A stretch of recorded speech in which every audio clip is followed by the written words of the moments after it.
Bonjour, j'espère que vous allez bien.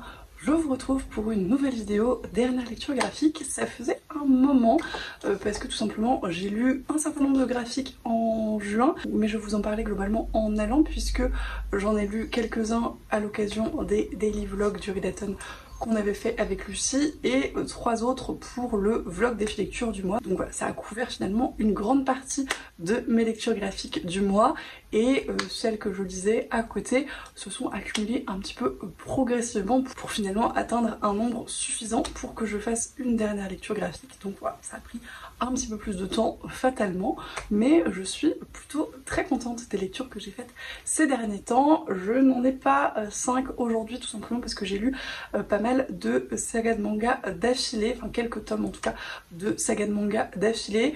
Donc finalement j'ai 4 récits différents mais un petit peu plus de volume que ça et je me suis dit que ça suffisait amplement pour vous faire une vidéo à ce propos.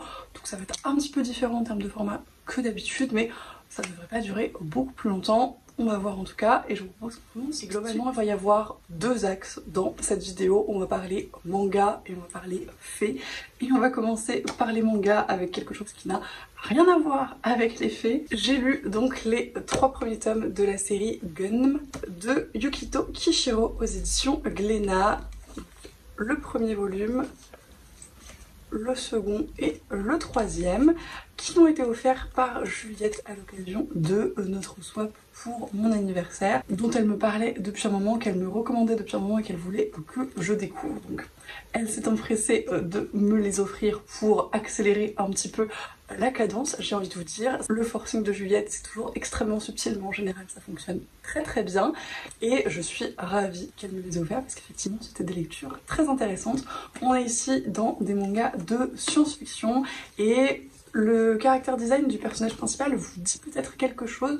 J'avoue que j'ai pas réalisé jusqu'à un certain moment dans le récit, mais c'est tout simplement l'histoire qui a inspiré le film Akira qui est sorti il y a quelques années, qui a fait pas mal de bruit. Et je savais que c'était inspiré d'un manga, mais j'avais absolument aucune idée que c'était de celui-là. Donc j'étais très contente de découvrir le matériel de base, même si je n'ai pas encore vu le film, peut-être que ça pourrait être l'occasion quand j'aurai un petit peu plus avancé dans la saga à voir. Je sais pas du tout de quel épisode ou quels épisodes il est l'adaptation, faut que je me renseigne un petit peu à ce niveau-là. Toujours est-il que dans ce récit, on va suivre ce personnage qui est en fait un androïde retrouvé dans une décharge par un espèce de chasseur de primes qui décide de la récupérer et de la remonter, de lui redonner un corps, de la renommer. Elle va s'appeler Gali et d'essayer de l'élever parce qu'elle est un petit peu adolescente enfant. C'est un petit peu étrange parce que du coup elle a un corps et des caractéristiques physiques adultes, mais on sent que effectivement initialement dans sa psyché c'est pas aussi mature que ça,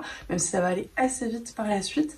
Et on va rapidement se rendre compte que c'est pas n'importe quel androïde, qu'elle a des capacités et notamment en termes de combat qui sont plus importante que la normale et notamment par rapport à son mental si on veut. Et dans ce monde où globalement on est dans un post-apo avec énormément de violence, de combats, que ce soit légaux ou non, ses capacités physiques vont être très intéressantes pour plein de gens et pas forcément toujours pour des très bonnes raisons. Le personnage de Gali va essayer de se construire une vie et de vivre comme elle le souhaite finalement, c'est un petit peu son but. Ça va parler d'émancipation, ça va parler d'indépendance, ça va parler de liberté dans cette question de l'androïde et de tout ce que ça implique également à ce niveau-là. Et c'était des questionnements assez intéressants et assez bien traités, je trouve. C'est assez gore, assez trash, assez violent encore une fois, hein. Vraiment la violence est omniprésente dans l'univers et dans le dessin que j'ai d'ailleurs beaucoup apprécié. On sent que c'est un manga qui date un petit peu, il y a une façon de traiter les personnages et les décors qui est un petit peu vieillotte mais qui n'est pas dérangeante du tout et qui n'a pas mal vieilli. C'est assez fin dans les traits, c'est assez fin dans les mouvements et ça fonctionne très bien, même quand c'est extrêmement gore. Et donc ça c'est un petit peu, disons, les prémices du récit, et puis plus on avance dans les tomes, plus il y a des choses qui se rajoutent. On va questionner le rapport androïde-humain, on va questionner l'espèce de terre promise de Zalem, qui est une île qui flotte un petit peu au-dessus de la Terre, et où a priori il y a tous les gens qui ont de l'argent et des possibilités, qui vivent et qui ont laissé la Terre au moins que rien, globalement, ce qui est un trope assez fréquent en science-fiction, notamment dans les films. Alors pareil, je ne sais pas si ils ont tous été inspirés de ce manga ou si tout est un peu mijoté dans le même bouillon de culture, mais voilà, c'est quand même une thématique qui est assez récurrente. Dans le deuxième volume, ce qui m'a marqué, c'est quand même la pointe d'humour qui est amenée et qui à certains moments fait un petit peu, je trouve, vieille BD franco-belge. On a ce truc un petit peu ridicule et rocambolesque dans l'humour. Alors ça tient pas extrêmement longtemps, mais on a quand même ce petit truc qui change des questions un petit peu plus sérieuses précédentes, et notamment de la grosse quête identitaire qui est vraiment le cœur du récit et des 3 tomes. Et c'était vraiment, encore une fois, de très chouettes lectures. Je les ai lues très vite. J'avais envie de voir comment allait évoluer le personnage dans ses questionnements, dans sa vie tout simplement, et de ce que ça allait engendrer ensuite pour elle.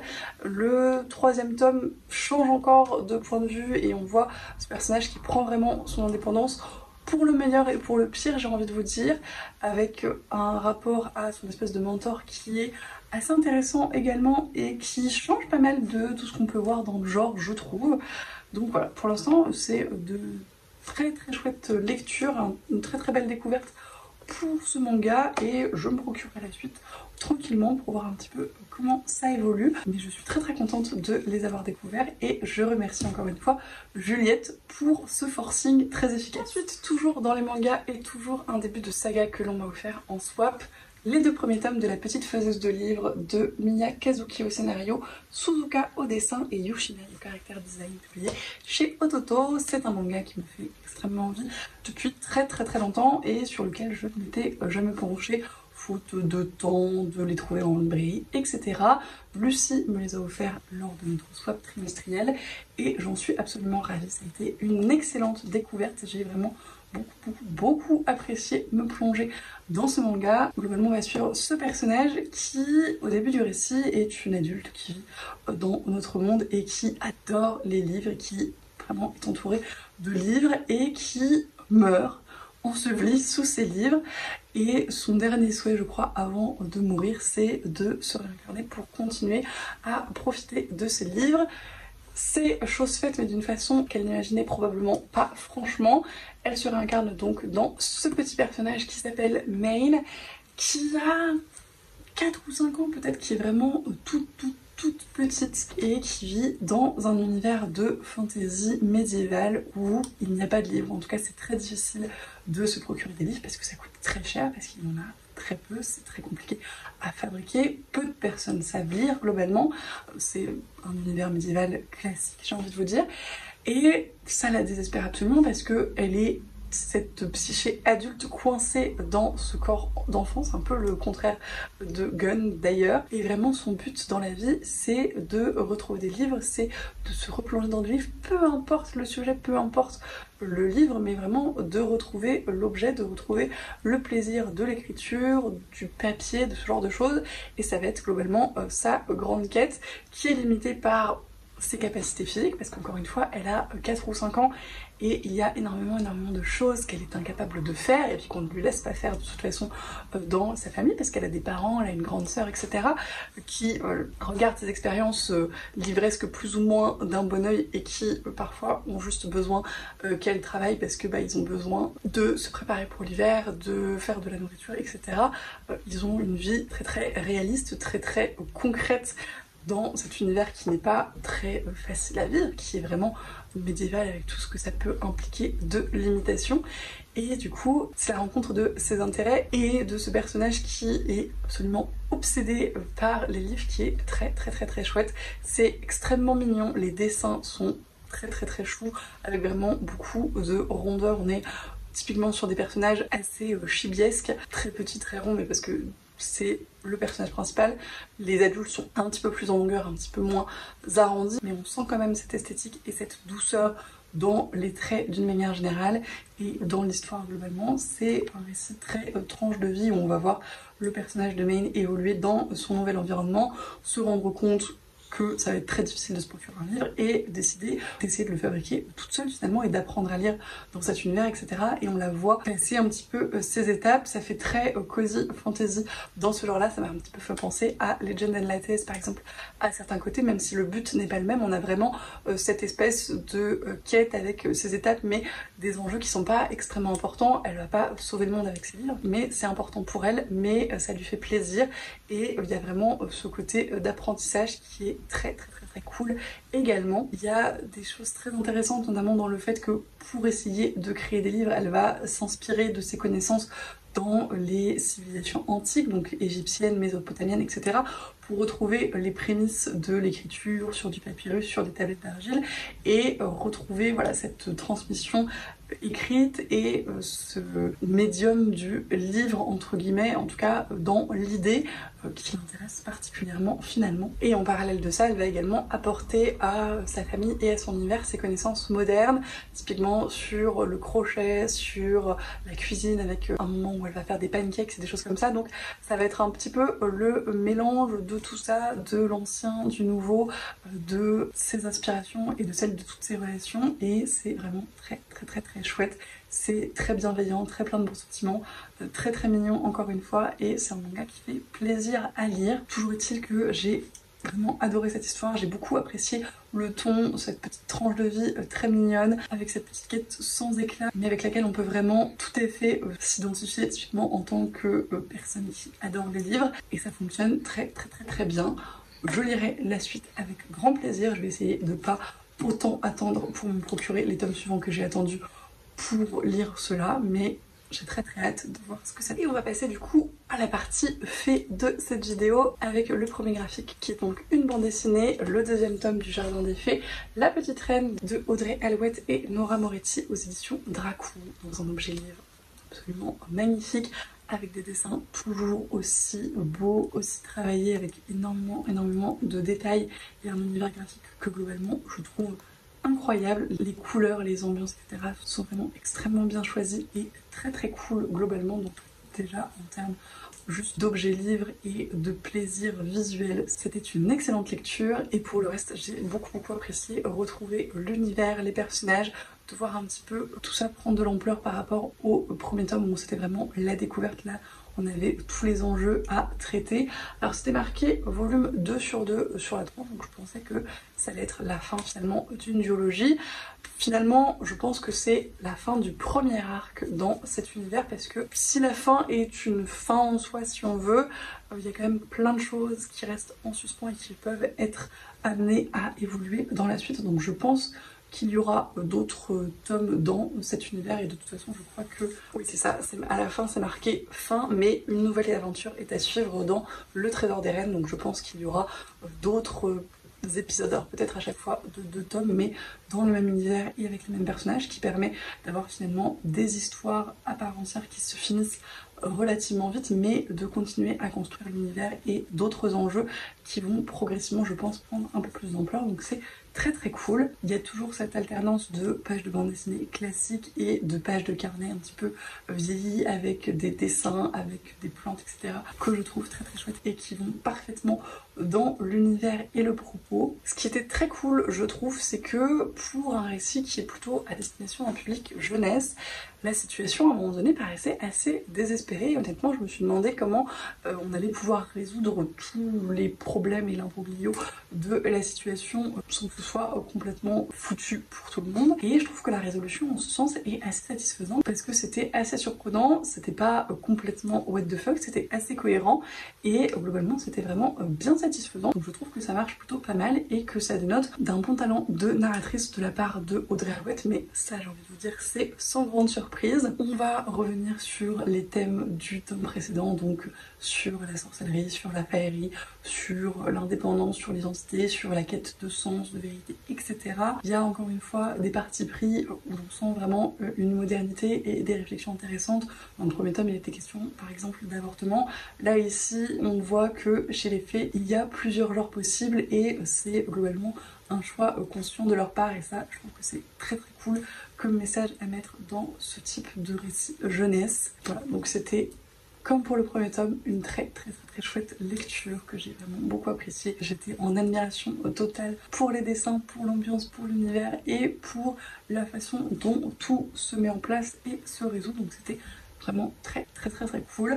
Je lirai du coup la suite, continuité dans l'univers quand elle paraîtra. Comme celui-ci vient juste de sortir, je pense que c'est pas tout de suite, mais j'ai très hâte de voir ce que ça donne et je vous en reparlerai à ce moment-là. Et le dernier graphique que j'ai à vous présenter, toujours dans ce thème des fées, vous l'aurez compris, c'est les fées, tout simplement, donc l'encyclopédie du merveilleux de Sébastien Pérez, illustré par Bluebirdie, qui est encore une fois absolument magnifique. C'est le deuxième volume de cette collection de l'encyclopédie des merveilleux. J'ai lu le tome consacré aux sorcières il y a quelques mois, qui est absolument magnifique également et illustré par Benjamin Lacombe, et celui-ci me faisait énormément de l'œil depuis, tout simplement parce que les illustrations sont à tomber par terre et que les fées m'intriguent beaucoup également, et comme les sorcières, c'est un imaginaire que j'apprécie particulièrement et que j'aime retrouver dans mes lectures, et notamment si ça me permet d'en apprendre davantage, ce qui est le cas ici, puisque comme pour les sorcières, on va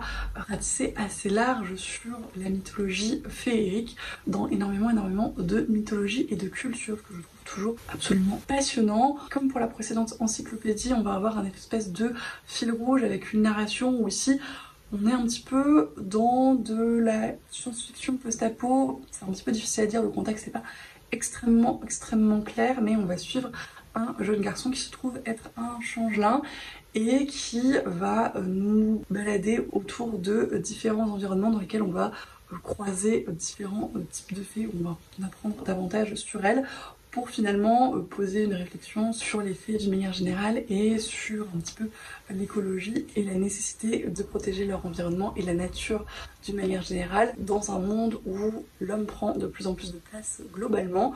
C'est vraiment une morale très écologique à la fin du récit, et donc comme je le disais, ça va être l'occasion de croiser vraiment énormément de fées différentes dans des milieux très différents, de cultures très différentes, et c'était absolument passionnant. Il y en a que je connaissais déjà de nom, mais que c'était intéressant de replacer dans leur contexte et d'avoir parfois des petites informations ou une petite histoire autour de celle-ci. Souvent ça va assez vite, hein. C'est soit sur une page, soit sur un paragraphe, donc on s'y attarde pas trop, mais ça permet de balayer assez large pour le coup. On va parler par exemple des kappas du Japon, de fées des eaux françaises, de fées des eaux européennes. On va parler des parcs et de leur rapport avec les fées également, ce que j'avais déjà vu dans le nouveau cabinet des fées de Louis Bétissier, mais que je trouvais très intéressant de revoir dans un récit un petit peu plus accessible à un public plus jeune. On va parler des apsaras, qui sont des fées indiennes et qui sont également citées dans Les Sentiers des Astres, où ce sont pas franchement des fées, mais où ce sont des figures féminines très importantes et où du coup je pense que l'inspiration vient clairement de là, ce qui était très cool et également à apprendre. Il y a du coup un classement des fées par habitat, mais également par pouvoir, par inclinaison, par bienveillance, malveillance, etc. Donc ça permet encore une fois de ratisser assez large et de traiter un certain nombre de thématiques différentes. Et il y a vraiment voilà, cette volonté de respect de la nature et de son équilibre qu'on peut voir typiquement avec l'Aziza du Bédin, que pour le coup je ne connaissais pas du tout et que j'ai été ravie de découvrir, qui a priori guide les chasseurs pour leur indiquer le gibier le plus pertinent pour eux, pour ne pas déséquilibrer la flore et avoir suffisamment à manger pour tout le monde, et donc conserver encore une fois cet équilibre d'écosystème. Donc encore une fois, c'est plein de sujets très intéressants et plein de façons de les aborder très cool. Et au-delà de tout ça, il y a plein de références à des choses plus ou moins modernes et dans l'imaginaire collectif, typiquement les brownies qui ont largement inspiré les elfes de maison de Harry Potter, puisque ce sont des elfes domestiques qui sont libérés quand on leur offre des vêtements. Il y a également les fées Xanas qui émettent un chant, une musique qui a tendance à relaxer les gens, ce qui n'est pas sans rappeler le Xanax, n'est-ce pas? Donc voilà, il y avait plein de petites références et de cultures qui se mélangeaient pour un rendu extrêmement intéressant. J'ai appris des choses, je me suis rappelé de choses, et c'était une super lecture qui est bien évidemment exacerbé par la beauté des dessins et de l'objet livre d'une manière générale, avec vraiment des illustrations pleine page absolument magnifiques que j'ai adoré parcourir et découvrir. C'était donc encore une fois une très chouette lecture. Je pense que j'ai préféré Les Sorcières parce qu'il y avait un petit peu plus d'engagement typiquement du côté féministe qui me touchait davantage, mais les faits ne sont pas restent dans un aspect un peu plus écologique. Et encore une fois, c'était une lecture passionnante et magnifique. Et voilà, c'en est tout pour cette vidéo dernière lecture graphique. Merci de l'avoir regardé jusqu'au bout si vous êtes encore là. Comme d'habitude, j'espère que ça vous a plu.